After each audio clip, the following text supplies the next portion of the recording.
सबको जय मसीह की।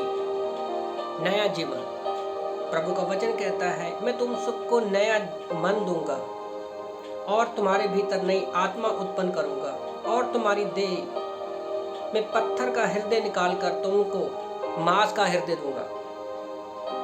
मैं अपना आत्मा तुम्हारे भीतर देकर ऐसा करूंगा कि तुम मेरी विधियों पर चलोगे और मेरे नियमों को मानकर उसके अनुसार चलोगे।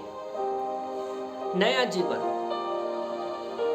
जब परमेश्वर ने उत्पत्ति की किताब में हमें बनाया था तो सब कुछ हमें नया बनाया था, हमें नया जीवन दिया था। हमारा हृदय, प्राण, शरीर, सब कुछ परमेश्वर ने हमें नया दिया था।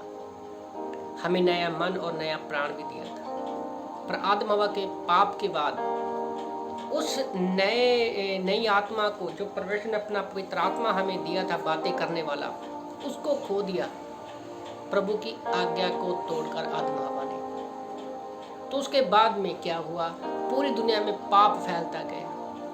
आज हर एक व्यक्ति जो पैदा तो होता है वो शारीरिक तौर पर तो जन्म लेता है, पर उसका मन जो है, उसका हृदय जो है, वो पाप से भरा हुआ है। तो नया जीवन कैसे मिलता है? क्योंकि आदम के पाप की वजह से वो हमें श्राप सारी पीढ़ी दर पीढ़ी के लिए मिला हुआ है, और जो भी पैदा होता है वो अपने पाप में पैदा होता है, और पाप की वजह से क्या है, हम नरक की तरफ जा रहे हैं। तो इसलिए यीशु मसीह हमारे पापों के लिए धरती पर आए, मारे गए, गाड़े गए और तीसरे दिन मुर्दों में से जिंदा हो गए। जब यूहन्ना की किताब अध्याय 3 में निकोदेमुस यीशु के पास आया तो यीशु मसीह ने कहा कि तुम्हें नया जन्म लेना पड़ेगा।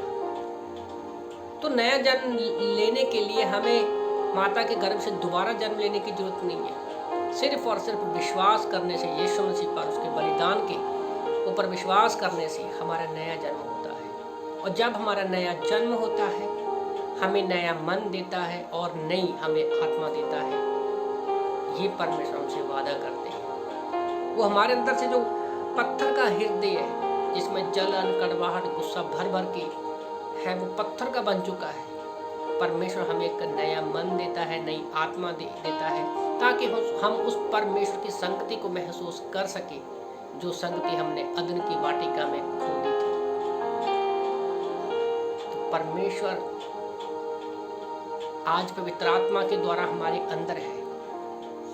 उसने हमारे अंदर कोई रिपेयर नहीं किया, हमारे अंदर नया जन्म दिया, नया आत्मा दिया है, नया मन दिया है। तो इस नए मन में, नई आत्मा में हम संसार के बारे में नहीं सोच सकते, हम सिर्फ और सिर्फ परमेश्वर के बारे में सोच सकते हैं। तो इन वचनों से प्रभु आपको आशीष दे। आमीन।